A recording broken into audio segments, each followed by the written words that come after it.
If you can get the king to visit your bedchamber on the first evening, you'll be perceived as a great success.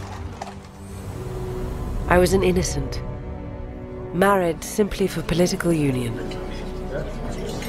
Jeg, kong Christian den 7., erklærer hermed krig mod lort. To a man who cared little for me. Drikke, jeg kan godt lide luder med store bryster. Jeg kan godt lide at slås. Og hvad er der galt i det?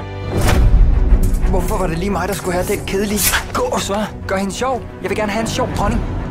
As Struense's influence grew, his grip on the king tightened. Jeg tror, du kan blive en fantastisk konge, Christian.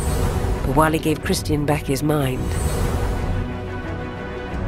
what he gave to me was more powerful and far more dangerous. Jeg er gravid. Er det sandt? Nej. Du ødelægger mit land, Struense. Jeg kan gøre lige, hvad der passer mig. Kongen lader sig diktere direkte af en oplysningsmand.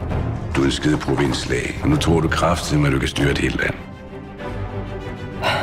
Jeg ved, hvad jeg så. Our affair would change a nation forever. Kongen af Preussen har boldet min mor! Nej, nej, ja! Nej, nej, ja!